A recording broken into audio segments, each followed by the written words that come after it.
Akepa, c'est le nom de ce village où notre conteur nous fait atterrir aujourd'hui. Histoire des histoires. Dans les commentaires, vous répondez histoire ou réalité. Le conteur raconte. Le royaume d'Akepa a connu beaucoup de rois, de princes, de reines et de princesses. Mais celui dont le nom fit le tour du monde fut Keba Fuleli l'avare. Il succéda à son père Akoba Koba après la mort de ce dernier. Keba Fuleli n'a pas vraiment eu à passer les épreuves requises pour s'asseoir sur le trône d'Akepa, car il fut fils unique, aucun autre prétendant au trône, et le départ brutal de son père, le roi Akoba Koba, fut sans préavis. Mais détrompez-vous, malgré son sale caractère d'avarisme, Keba, le nouveau roi d'Akepa, est le meilleur guerrier du royaume, le meilleur dresseur de léopards jusqu'à ce jour, très stratège et ambitieux. Les premiers mois de son règne furent paisibles, jusqu'à ce jour où une sécheresse sans précédent s'abattit sur le royaume et tous les royaumes environnants. Le roi Keba décida, malgré le refus de plusieurs de ses notables, l'augmentation des impôts sur les récoltes et le bétail des gens du royaume. Une des choses qui définit bien Keba, c'est son impartialité, disait-on. Ce roi pouvait prendre facilement des décisions qui auraient fait réfléchir d'autres pendant des jours et des nuits. C'est ainsi que le quotidien des gens d'Akepa devenu plus rude que d'habitude. C'est pendant le 7e mois de cette sécheresse qu'un drôle d'étranger fit son entrée à Akepa. Tout de suite, on pouvait deviner qu'il n'était pas du royaume. Homme de très petite taille, le visage sans émotion et un style de vêtements jamais vu auparavant, même dans les royaumes avoisinants. Ces drôles d'hommes avaient comme une légère brillance qui émanait de lui. Vêtu d'une blouse avec des motifs fleuris, jamais vus auparavant, à son cou pendaient plein de joyaux, des perles, des colliers en or, en argent, le tout surplanté par un collier très étrange, représentant une tête d'un homme avec un grand sourire qui lui touchait jusqu'aux oreilles. Il avait une main dans l'autre manche, et vice-versa. Tout ce qui l'accompagnait était une gibecière en peau de mouton sûrement. Il est lent dans sa démarche et regardait tout autour de lui. C'était à la grande place du marché, en plein midi de cette sécheresse, que l'étrange monsieur se rapprocha de l'étalage de lait de Bamou. Il resta longtemps à discuter avec ce dernier. Tous les passants ne manquaient pas de poser leurs yeux sur eux. On aura remarqué que la clientèle de Bamou gonfla très rapidement et son lait finit plus tôt que d'habitude. Bamou, ayant fini plus tôt, partit donc avec l'étrange homme. Tous ceux qui étaient là ce jour ont eu à raconter à leurs proches ce drôle d'homme qui est parti avec Bamou. Le lendemain, qui est un jour de marché normal, car le jour précédent, c'était le grand jour de marché. C'est pour cela aujourd'hui, beaucoup de vendeurs ne sont pas présents, car près de la moitié venaient d'autres royaumes, des fois même très éloignés. Malgré le peu de clients, ce jour, Bamou, accompagné de l'étranger d'hier, a encore vu ses caisses de lait rapidement achetées. Et ce fut ainsi pendant toute la semaine. Tout le monde ne parlait que de Bamou et de son étranger dans tout le royaume. Malgré cette sécheresse, Bamou et sa famille se portaient super bien depuis que son étranger est apparu. Les voisins de Bamou au quartier étaient devenus ceux qui rapportaient les faits et gestes de la famille de Bamou et de leurs étrangers aux habitants du royaume. Les enfants de Bamou ne souffraient visiblement pas de la sévère famine qui accompagnait cette sécheresse. Car sachez-le, même les nantis du royaume peinaient à avoir de quoi faire nourrir leur famille, malgré leur richesse. Le premier à faire part de cette histoire à la cour fut le vieux Fadia. Fadia Fulebi est un notable du royaume d'Akepa, un homme très dynamique malgré son âge très avancé, de par la blancheur de sa tête. Il fit comprendre à la cour qu'il y a un homme dans le royaume qui ne soit pas touché par la sécheresse et la famine, mieux encore, fait partie des rares personnes qui ne peinent pas pour payer les taxes et les impôts sur les bétails et les récoltes. Cela depuis qu'il a reçu la visite d'un étranger qu'il héberge chez lui actuellement. Le roi Keba ne prit pas trop cette histoire au sérieux, car il était dans la recherche active de solutions pour éradiquer cette famine et cette sécheresse qui semblent sans fin. Tous les jours, des émissaires sont envoyés dans d'autres royaumes en quête de s'approvisionner en blé, maïs, sorgho et riz. Tous revenaient bredouilles et repartaient d'aussitôt.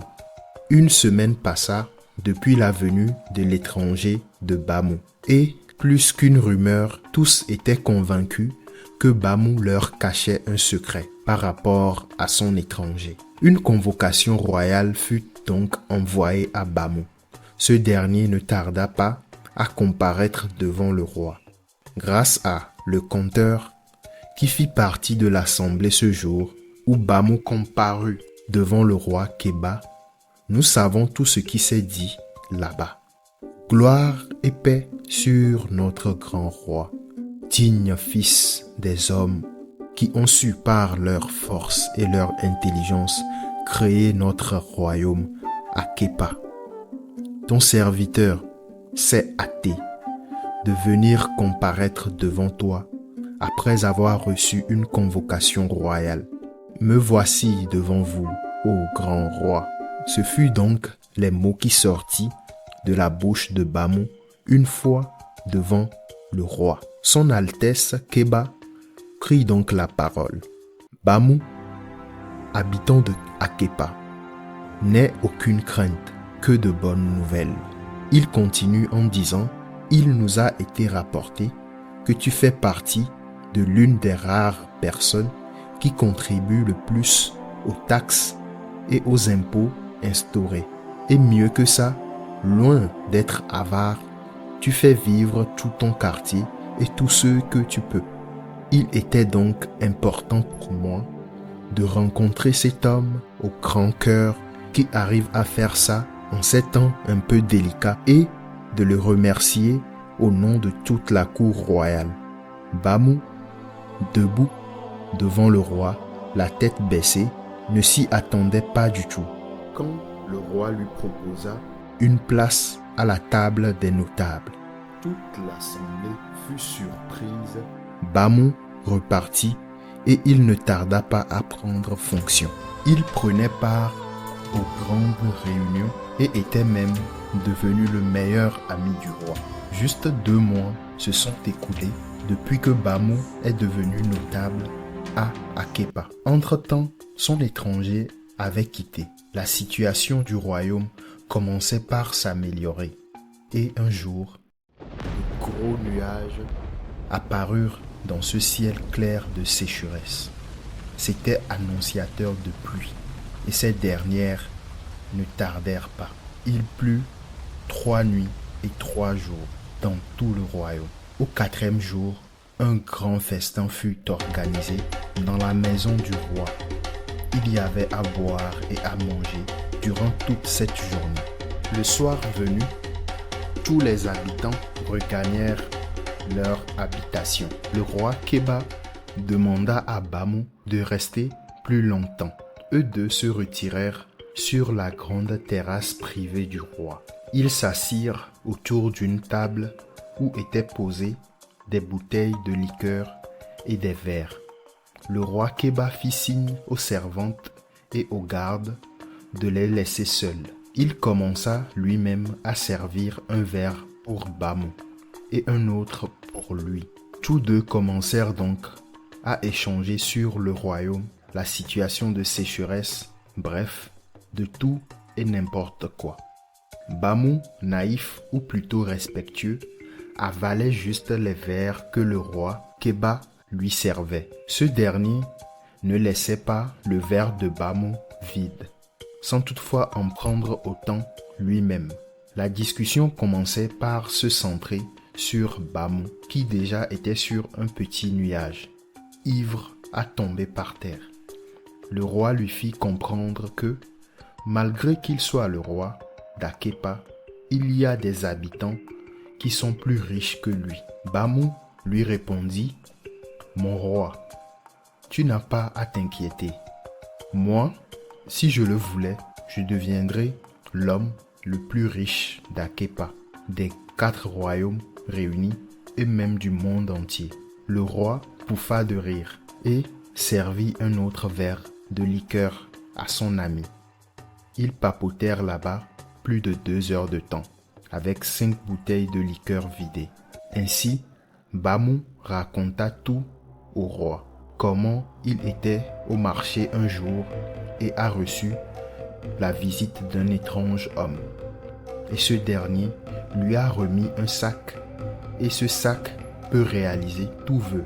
C'est grâce à ce sac que lui et sa famille ne manquent plus de rien. Ils burent encore quelques verres de liqueur quand le roi appela un garde pour raccompagner Bamou, car il n'était pas en mesure de rentrer seul. Aux premières lueurs du 2e jour, à la maison du roi, la garde royale débarqua dans le domicile de Bamou pour procéder à son arrestation. Tout le voisinage et Bamou lui-même fut surpris, sous prétexte que Bamou aurait saoulé le roi et lui aurait volé de l'or. Directement, Bamou se rappela de la soirée arrosée à la terrasse du roi, où il raconta son plus grand secret. Sachant qu'il était à la merci d'un complot venant du roi lui-même, Bamou savait que se défendre n'aboutirait à rien. Les soldats fouillèrent de fond en comble sa demeure et sortit avec une petite sacoche pleine d'or. Toute la foule s'écria et manqua de peu de lapider Bamou. La garde le conduisit à la prison du roi. Bien sûr, en prenant le soin de récupérer le sac dont leur avait parlé le roi. Bamou enfermé, le roi se rendit compte qu'il ne sait pas comment procéder pour faire apparaître des choses dans le sac. Malgré son mauvais agissement, il se rendit personnellement chez Bamou à la prison et il lui demanda comment marche le sac. Bamou dit au roi qu'il avait des conditions. Le roi lui fit signe de continuer. En 1, je veux être libéré et retourner dans ma famille. En 2, je veux qu'une annonce soit faite pour m'innocenter de ce vol. Et en 3, je veux devenir le premier ministre d'Akepa. Le roi Keba cogita un peu et accepta les conditions. Bamou alors dit au roi: « Pour faire apparaître quelque chose dans le sac, la formule magique est: like la vidéo, abonne-toi et partage pour la nuit et pour le jour. Je veux, et tu dis ce que tu veux. Automatiquement, cette chose apparaîtra dans le sac. » Le roi partit et ne tarda pas à essayer. Il s'enferma dans sa chambre et prit le sac. Like, abonne-toi et partage. Pour la nuit et pour le jour, je veux un lingot d'or. Directement, le sac s'alourdit entre ses mains. Il plongea la main et sentit un truc solide à l'intérieur. Il le sortit et voilà un lingot d'or. Tout content, le roi remplissa sans tarder les conditions du marché fait avec Bamou. Tout au village d'Akepa reprit son cours normal. Les habitants joyeux, les chants qui revivaient Bref, la vie a repris dans le royaume. On ne parlait que de ce riche roi d'Akepa dont la richesse dépasserait Mansa Musa. 4 mois se sont écoulés depuis la libération de Bamou. Ce dernier n'avait pas du tout digéré la trahison du roi, mais il savait que la sentence allait bientôt tomber.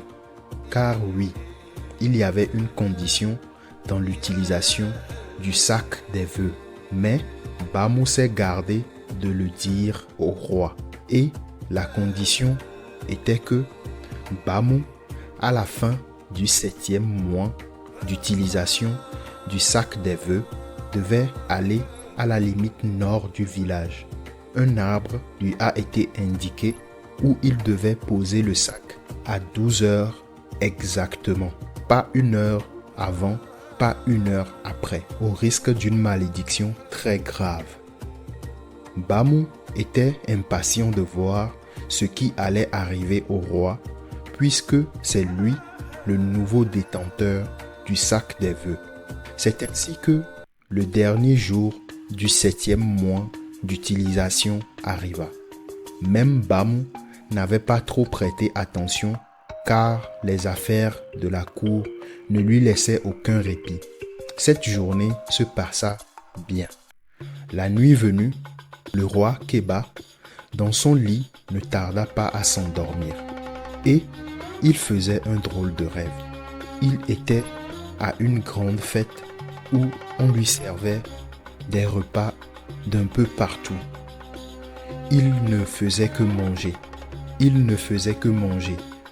Encore et encore, jusqu'à mettre la tête dans les plats. Quand il releva sa tête, il vit son reflet dans l'un des miroirs de la grande salle à manger et il vit qu'il avait une tête de cochon. Il sursauta en plein milieu de la nuit pour aller vérifier son visage dans un miroir à côté. Il soupira et se dit « Ah, c'est juste un cauchemar » et se rendormit. Il fit le même rêve jusqu'à 7 fois dans cette même nuit. Il ne put dormir et resta éveillé jusqu'au petit matin. Les servantes lui apportèrent le petit déjeuner dans sa chambre et repartirent aussitôt. Il s'assit donc pour manger. Dès qu'il toucha au plateau devant lui, le plateau se transforma en or. Il sursauta de sa chaise avec un cri d'effroi. Il se ressaisit vite avant que les gardes ne l'entendent et fassent éruption dans la chambre. Il se rapprocha à nouveau pour vérifier le plateau qui était en or. Il toucha la cuillère, cette dernière se transforma automatiquement en or. Surpris, il commença par danser dans toute la chambre, en touchant meubles, rideaux, lampes, etc. Tout se transformait en or dès qu'il touchait. À un moment, il reprit ses esprits, alla s'asseoir pour prendre son petit déjeuner. Il tourna la cuillère en or dans le café étant dans une tasse en or. Dès qu'il prit un croissant pour l'envoyer vers sa bouche, le croissant se transforma en or rigide et compact. Il fit une pause, prit un second croissant. Pareil, le croissant se transforma en or rigide et compact. Il prit la tasse pour boire le café. Dès que le liquide toucha ses lèvres, le liquide se transforma en or rigide et compact. C'est là qu'il comprit le pétrin dans lequel il se trouve. Directement, il sait que la situation était liée au sac des vœux. Il alla prendre le sac. Like la vidéo, abonne-toi et partage pour la nuit et pour le jour. Je ne veux plus rien, disa-t-il. Il alla donc toucher un objet se trouvant sur une table déjà en or. Et l'objet aussi se transforma en or à son toucher. Il alla encore prendre le sac des vœux. Like la vidéo, abonne-toi et partage pour la nuit et pour le jour. Je ne veux plus rien. Je veux me débarrasser de tout ça. Il répéta l'exercice autant de fois et autant de fois, les objets se transformaient en or à son toucher. Il s'écroula au sol vers les coups de 13 heures, après avoir formellement interdit aux gardes de la porte de laisser quelqu'un entrer, même pas sa maman. Plein de questions s'entrechoquaient dans sa tête et dans son esprit. Toute la journée passa sans qu'on ait vu le roi à la cour. À chaque demande, les gardes disaient que le roi est dans ses appartements et ne souhaitait voir personne. Même Bamou, son premier ministre, n'était pas autorisé à le voir. Bamou se rappela que la date d'échéance du sac était le jour précédent. Il se disait dans sa tête, qu'est-ce qui est arrivé au roi? Est-il mort? Que se passe-t-il? Le lendemain de ce jour, la mère du roi eut usé de force avec les gardes pour rentrer dans les appartements de son fils. Stupéfaite fut-elle en entrant dans la chambre à coucher du roi. Celle-ci était totalement en or et brillait de partout. Mais son regard se figea sur son fils qui était couché par terre, au centre de la chambre, en train de pleurer toutes les larmes de son corps. Ce dernier ne l'entendit même pas entrer. À la vue de son fils, elle s'écria en s'élançant dans sa direction. Le roi Kéba sursauta en criant « Mère, ne me touche pas !» Mais c'était trop tard. La mère du roi était déjà à un pas de son fils qui essayait de se dérober à son étreinte imminente, car il ne voulait pas que sa maman se transforme en une statue d'or. Avant même qu'il ne puisse se lever pour essayer d'échapper au contact avec sa mère, cette dernière l'avait déjà enlacé dans ses bras, lui demandant ce qui n'allait pas. Elle ne cessa pas de lui demander ce qui ne va pas, en lui essuyant ses larmes, le prenant dans ses bras contre sa poitrine, comme un enfant qui aurait été tapé par son papa. Le roi sortit de sa rêverie en sursaut. « Mère, tu es vivante! Mère, tu es vivante !» La mère du roi, surprise de cette question, regardait son fils avec un air d'incompréhension. Un sourire se dessina sur le visage du roi. Il prit sa mère dans ses bras et lui dit « Je t'aime, mère, je t'aime vraiment, mère. » Après cela, le roi raconta toute l'histoire du sac des vœux à sa mère. Celle-ci, toute furieuse, fut appelée Bamou. Ce dernier vint et fut très surpris de l'or partout dans les appartements du roi. Il ne franchit même pas la porte de la chambre à coucher que la mère du roi commença à lui lancer des paroles méchantes. « Méchant sorcier! Tu es un sorcier, premier ministre Bamou. Un méchant sorcier. Comment peux-tu faire ça à ton roi? Tu es destitué du poste de premier ministre. Mais avant ça, guéris le roi du sortilège que tu lui as lancé. » Bamou, d'un air innocent, répliqua « Reine-mère, je ne comprends rien de ce qui se passe ici. Le roi souffre de quoi? Tu me le demandes, monsieur Bamou ?» Avant que la mère du roi ne finisse sa phrase, le roi, toujours dans ses bras, posa une main sur son épaule. « Mère, calme-toi. Bamou n'a rien à voir dans ce qui m'arrive. Je suis victime de ma propre cupidité. Je dois plutôt lui demander pardon. Je suis vraiment désolé, Bamou. Je te demande pardon pour le coup monté et le coup de force. Vois-tu, j'ai été maudit par le ciel, et tout objet auquel je touche se transforme en or, même les nourritures. Là où tu me vois, j'ai pas mangé depuis 2 jours, et même l'eau se transforme en or rigide et compact à mon contact. Je ne sais plus quoi faire, mais quand même, je tiens vraiment à ce que tu me pardonnes. Et s'il y a une solution, dis-le-moi s'il te plaît. Je te restitue déjà le sac et je te demande à genoux de me désenvoûter. je reconnais que je t'ai fait du tort. » La mère du roi changea directement de ton et se prosterna devant Bamou. « S'il te plaît, sauve mon fils.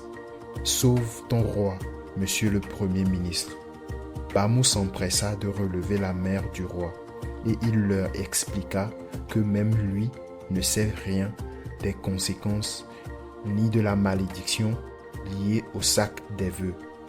Il leur expliqua aussi que l'étranger qui lui avait remis le sac lui avait dit qu'il devait le ramener à un endroit situé à l'extrême nord du royaume, sous un fromager à 12 heures exactement. Bamou proposa alors de rapidement faire appel à Krokba Tokba, le gardien des rites et coutumes ancestrales du royaume, pour qu'il fasse appel aux esprits pour y voir clair.